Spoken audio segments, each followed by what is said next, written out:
Forget 1,000 words, bring on the money. For student athletes, that is. Plus, the Wyandotte Nation gambles on a win in Park City. And the state's economy appears to be on the mend, but slowly. Just how slowly? That's what we're talking about right now on Kansas Week. Southwest National Bank has proudly served Wichita and its surrounding communities for over 100 years.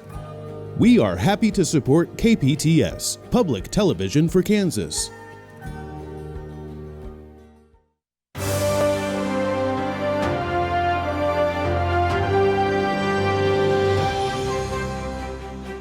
Welcome to Kansas Week. I'm your host, Pilar Pedraza. We'll get to those stories in just a bit, but first, a legislative fight that's broken out a few months early over redistricting and gerrymandering, with the governor calling for a nonpartisan commission to handle the job next year after this video surfaced of comments from outgoing state Senate President Susan Wagle to the Wichita Pachyderm Club.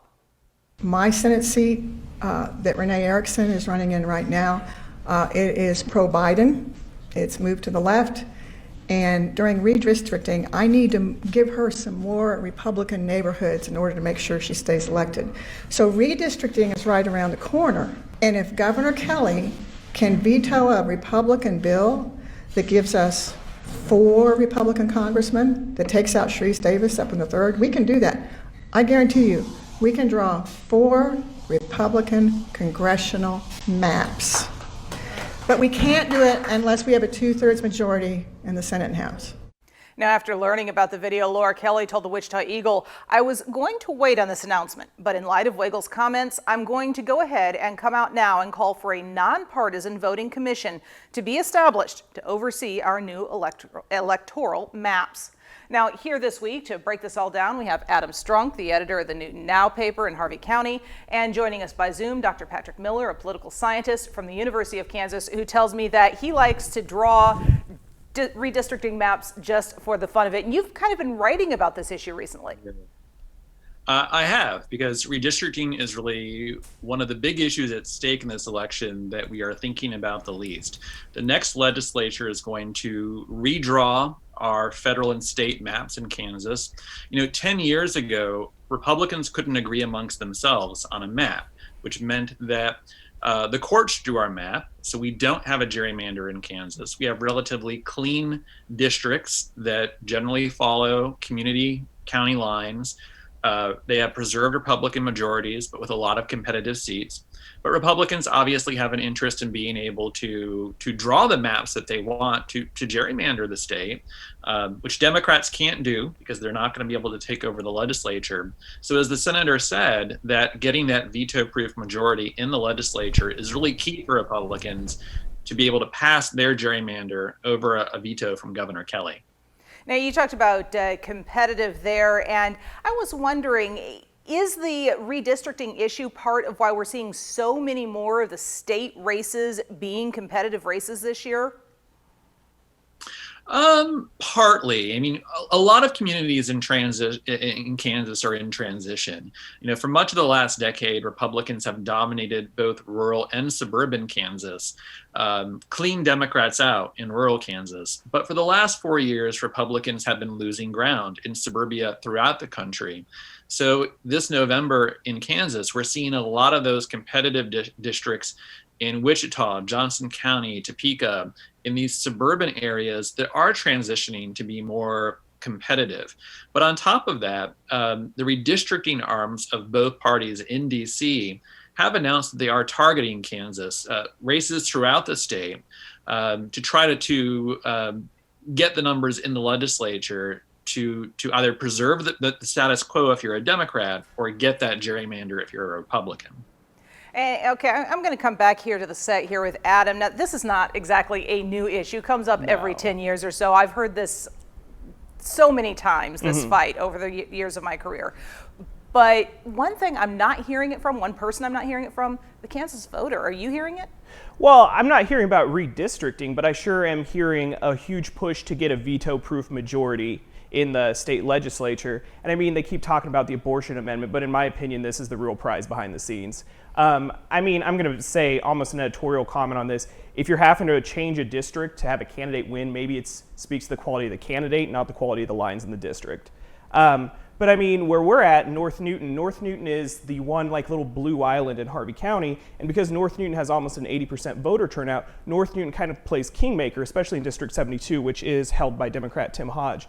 And in 2001, there was a big push to pull North Newton out of that district and put it in a district that was very, very, very conservative, and to kind of change that influence. And then we didn't have that with the state, but I anticipate that being a big issue locally coming up. Yeah, it's going to be very interesting, and I find it fascinating because when I started my career, we won't discuss how long ago that was, but when I started my career in Iowa, they had a computer system that figured out the maps, and lawmakers just voted it up or down. And it just, so when I moved to Kansas and we had fights over redistricting, it was something that I really hadn't dealt with before coming here. Yeah, and I think the regular voter would agree that it would be much better done by an objective, nonpartisan system. Like, I don't think that this is a good system. I don't think this is a good system for the voter, because here's the deal. When we have super safe districts, that hurts the voters because there is no accountability. If you are always going to win, if you're one party or the other, you don't have to listen to the voters. You don't have to serve the whole district. You just have to serve the people in your party. And I think that causes a lot of partisanship and problems. Talking about unfair, Patrick, I'm going to come back to you for one last question here. It was last year the U.S. Supreme Court ruled on a case that was questioning whether or not gerrymandering is even legal. Yes, so there is an extensive body of rulings around drawing of district lines and gerrymandering on partisan or racial grounds, really for decades. And the Supreme Court, which is going in a more conservative direction, a big goal of conservatives at the Supreme Court has been to take partisan gerrymandering and make it non-justiciable, which means that the federal courts cannot say that maps are unfair based on partisan grounds. And Republicans succeeded in that at the Supreme Court. However, maps can still be contested in both state and federal courts on a variety of bases. Depending upon the state, race is a big issue. We may have some of those issues here in Kansas, but to the comment, that it was made, I mean, Newton's a great example of a community that right now is in one compact and competitive state house seat where voters love to split their tickets. And if you split that community right down the middle and you stick it in two separate districts, you've eliminated competition for the voter, and you have two safe districts instead of a district where the voters can really hold their elected officials accountable. Well, this is certainly a debate that is going to continue throughout the next year or so, really. So we're going to move on to another topic because we only have limited time here. Next year could bring good economic news for Kansas, but there's a long list of ifs that go with that. That was one headline that came out of WSU's Center for Economic Development and Business Research annual job survey released this week. The center's economic forecast predicts the state's economy could grow as much as 1.3% next year if the national economy improves as well. If the national economy struggles, expect local growth to stay flat. Among the factors that could impact that growth, the study says, the coronavirus, the question of a congressional stimulus plan, and who wins the November election. But the city of Wichita isn't waiting to find out what happens nationally or at the state level. It's seeking ways to spur growth immediately, starting with its smallest businesses. KSN's Craig Andrus explains. Well, the economic outlooks haven't been rosy. No surprise there with COVID-19 and some of the airline woes. But today, the city council here has approved an incentive package, and it's not aimed at just big employers like Spirit and Textron. Today, city council leaders tell me they've moved on an incentive package to get help for our small businesses. Some say there's a feeling on the council that we need to continue to grow our big businesses, but small businesses need help now more than ever. Yeah, so we really do need to make sure that the backbone of our economy and our small businesses are really being taken care of. So expect to hear more from the city soon. They'll be rolling out details on the approval of some tax incentives and other ways to help businesses get fast track approval to start their business. Downtown, Craig Andrus, KSN News 3. All right, and honestly, there are so many ifs in there, and that really is kind of the big deal with the economy right now. Yeah, I mean, big question mark. We don't know what this winter is going to look like. We don't know if the COVID patterns are going to be like the Spanish flu. We don't know what we're dealing with. We are seeing cases go up. We don't know the impact of that. So yeah, that's the big question mark. I mean, on the ground, things don't seem dire. But I think that it's an interesting point to see Wichita kind of change a little bit of direction or move towards supporting small businesses.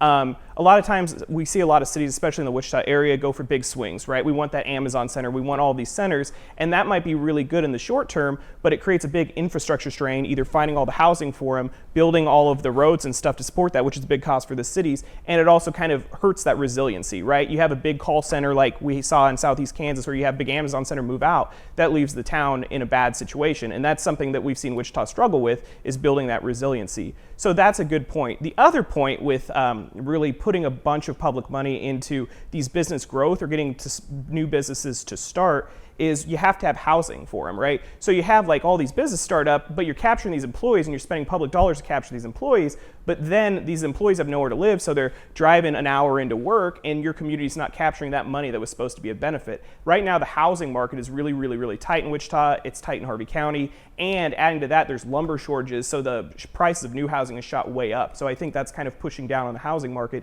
despite these incredibly low interest rates. Yeah, some very interesting points there.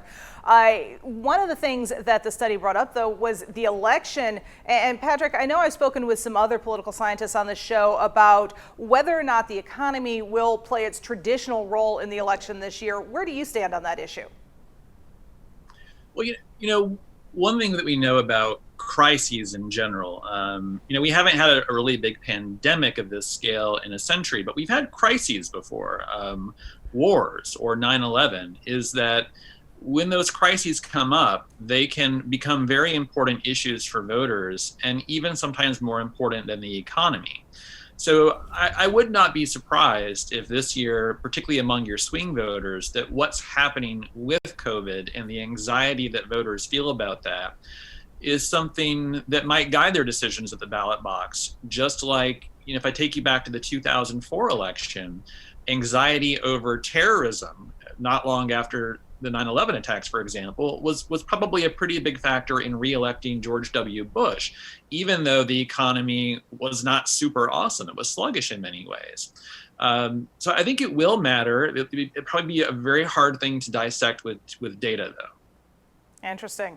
Well, we know that one new business is planning to bring a lot of jobs to South Central Kansas. In fact, it's already hiring, even though the state is trying to keep it from even opening its doors. I'm talking about the Wyandotte Nation's new casino near Park City. Cake's Bree Smith takes a look. Dozens of workers putting up walls, which will soon be filled with slot machines and blackjack tables. The Wyandotte Nation purchased this land of about 100 acres nearly 30 years ago. Some people in Park City tell us the opening of Crosswinds Casino could not have come at a better time. I do think it'd bring in some money and give a lot of jobs that this town needs bad. I think it'd be good for the economy for people to get back to work, especially with this COVID thing. Earlier this summer, the state of Kansas announced a lawsuit hoping to prevent the area from hosting a casino. But the general manager of the property says they've been approved to move forward. I think Park City is a beautiful place to be, and I think there's a lot going on right now in Park City, so we're happy to be a part of it. And the nation will be a very good neighbor to the community. Crosswinds Casino construction is split into 3 phases. Phase 1 has just started. Well, right now we've hired our staff for this small property, and but we will be we'll be employing about 150 people at the next property in January. Lean says hundreds of jobs for Phase 2 will be posted sometime next month. So what about those opposed to the casino? People we talked to say it's time to embrace it. Maybe we can get more people in. Get more people moving to Park City, too. I think it'll be great. The negative people, they just need to get over it. Now, this is involved in a morass of different laws and regulations because we are talking about the Wyandotte Nation, which is a sovereign nation. We're talking about permission from the federal government, not just the state. Patrick, this is far from a simple court case involved here.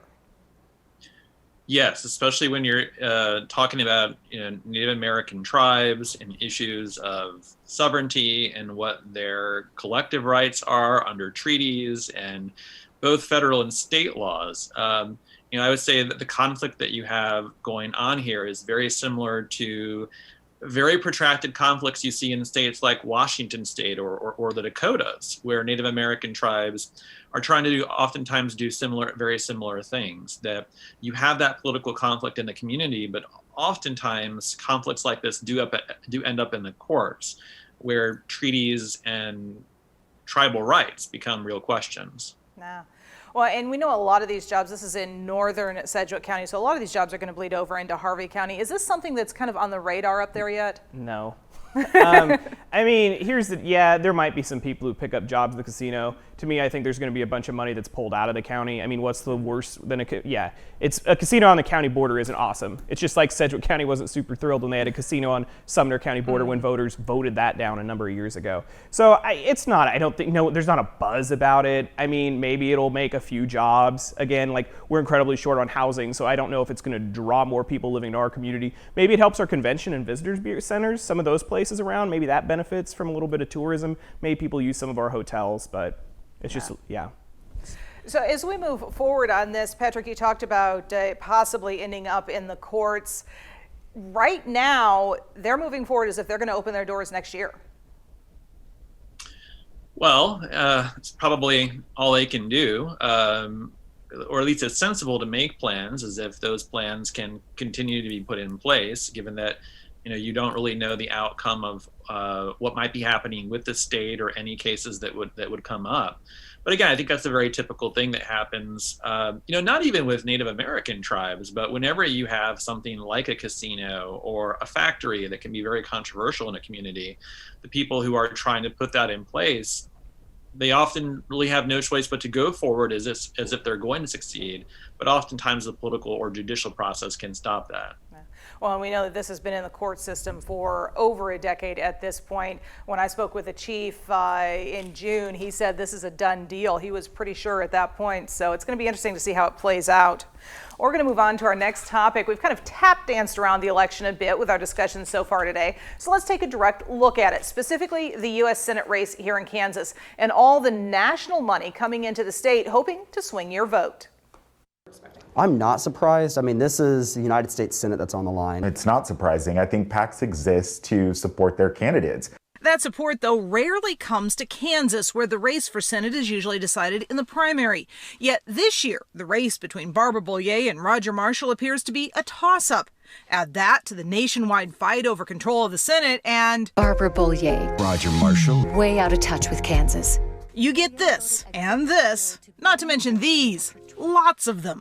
I think it shows that Kansas has a national presence and that what happens in Kansas matters to the United States. Most recently, Politico is reporting the super PAC Duty and Country will drop another $7.5 million into the race for ads supporting Bollier. This after the Senate Leadership Fund committed to spending another $7.2 million in Kansas this month supporting Roger Marshall. Add that to the millions it's already spent, plus ad buys from One Nation also supporting Marshall and Women Vote supporting Bollier, and the total out-of-state money spent on the campaign just since August now adds up to over $48 million and counting. For anyone wondering or second guessing if their vote counts, they can look at how much money is being poured into these campaigns. And we are definitely talking about it, almost an order of magnitude difference in the amounts being spent. In the Orman Roberts race back in 2014, the last time we had a competitive race for the U.S. Senate here in Kansas, at this point in that race, we were talking about PAC buys in the range of $500,000 to $2 million. Now they're topping $7 million. Does the total go up from there, Patrick? Love them or hate them, what they have the ability to do is bring in unlimited money from donors and outspend candidates, outspend the parties. In the most competitive U.S. Senate races around the country in the last several election cycles, it's very typical that the super PACs are spending more than the candidates themselves, sometimes in some states putting hundreds of millions of dollars into those races. They are essential. Candidates expect and they need that super PAC support. And there are ways of coordinating that money, even if you're not supposed to legally. So they are super important players, and I think that money definitely indicates that we have a very competitive Senate race here in Kansas. And interestingly enough, a couple of recent polls have shown that Bollier possibly even has a lead in this race.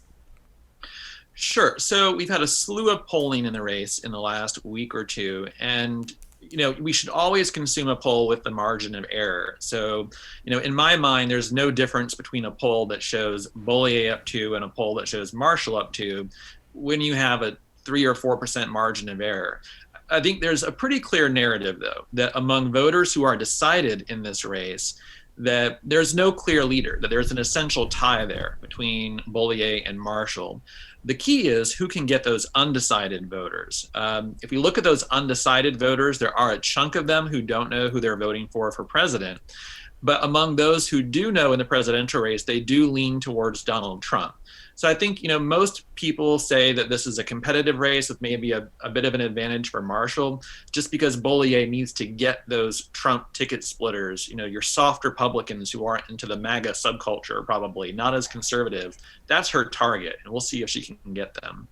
What I found really interesting, Adam, is that at this point in our newsroom, we usually have people calling in complaining about all of the political ads. Really haven't gotten calls like that nearly as much this year. Hey, have you heard the complaints? Not in the last couple weeks. I haven't. Now, I will file my own complaint. Some jerk has my cell phone number, so I get text messages every 5 minutes with just lies. It's political propaganda, and I keep texting him to stop. So whoever's sending me these, please stop. I don't care. Yeah, again, for consumers, consume all of these mailers, consume all of these cell phone text messages, consume all of these Facebook ads, please with a grain of salt. Follow worthwhile news sources. Please do your research. Please think this is important, because as we can see, there's $48 million being spent. These people are trying to buy your vote. If they're trying to buy your vote, they're getting something from buying your vote. So please just do your research and think for yourselves. Hey, I'm glad you brought up the fact that a lot of these ads are not exactly fully straightforward. And Patrick, in fact, some of them have been derided as complete lies at this point. Yes. But one thing I love to do, because I am a dork, is when I get these mailers, on these mailers, they make these big claims, like a candidate's going to make your healthcare more affordable or something like that. And then they have the little citation to some bill or something that supposedly proves that. And I like to look those bills up to see what they're actually talking about.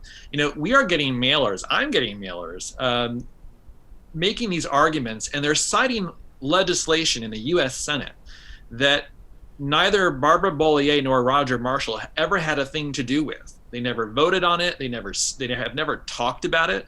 As far as I know, no action related to it. But yet these Senate actions are being brought in to prove something about the two candidates. So I would reinforce that. What you're getting is heavily, heavily spun into talking points on these mailers, and be super skeptical. All right. Well, we're going to leave that discussion there and turn to a possible state legislation coming up next year after a vote by the NAIA that could lead to a change in Kansas law. This because the organization decided to let its college athletes profit from the use of their name, image, or likeness. But state law also has to change in order for that to happen here. KSN's John Acebas takes a look at the chances of such a change happening. This is something that athletes have wanted for a long time, I think across all levels. The NAIA made a big play Tuesday to pay student athletes, but in Kansas at the moment, it's just an idea. Yeah, I think it's a great step in the right direction for college athletes. The NAIA has always been really good about trying to be the leader when it comes to representing our student athletes, and this is definitely something that they were passionate about. One lawmaker who worked on passing legislation earlier this year to pay players says they were on the goal line of getting it done. It passed out of the Commerce Committee, but that's as far as it went. I don't think there was any opposition. There was some concerns, of course, but no real opposition to this. All the history is pretty much wiped out. It's gone. That particular likeness and image bill that we heard and testimony was received will have to be done again. And then the A-back and then the fullback. Drannon Lennox is a junior defensive end at Bethel College, and he's an advocate for student athletes. He believes the NAIA made the right call to compensate players. They basically cleared the way for any state legislation to take place. So in places like California or Texas, they already have passed NIL legislation allowing student athletes to be paid at a state level. Now, of course, Kansas would have to do the same. Now, this has been an ongoing debate for a while now. This perhaps opening the way for more, but really it's a question of legal versus moral. A lot of folks arguing that, you know what, these students, these young men and women, it's their behavior that's winning the universities and other companies all this money. Why shouldn't they get a cut? Well, first off, look at that beautiful football field and that beautiful community. You had shots on there. No, here's the deal. Especially with NAIA, I think that's incredibly helpful for retention because these schools are not your public schools. These are private schools. These schools have a far higher tuition, and sure, these scholarships help for a little bit, but they sure don't cover all of their time. So you have a lot of kids maybe that they get a scholarship here, but then they end up leaving because they can't pay tuition. So I bet this is probably a way to keep some retention. Also, some of these NAIA schools, they live and die on athletic scholarships. I mean, that makes up a huge percentage of the population because their enrollments aren't that huge, like 500 or something in some of these schools. So I think that's important. It'll be interesting to see what the state does. I don't really understand what the state's opposition to this would be.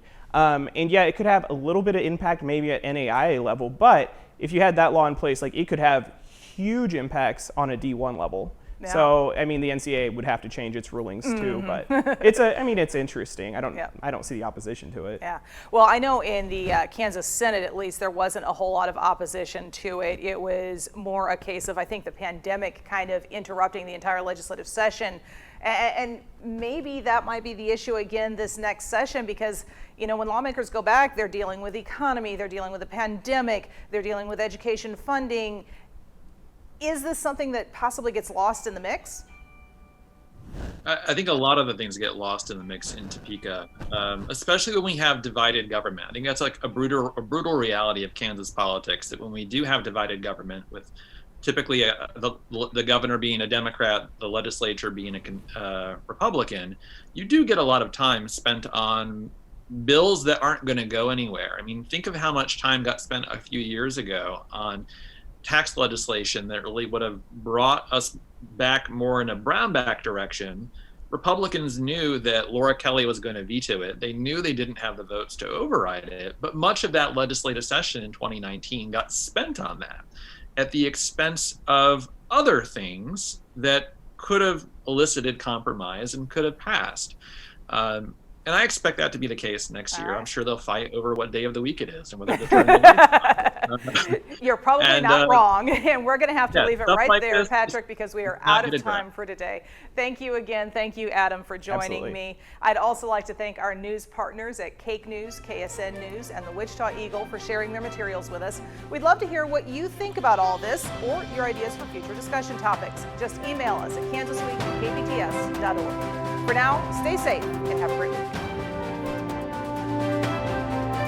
Southwest National Bank has proudly served Wichita and its surrounding communities for over 100 years. We are happy to support KPTS, Public Television for Kansas.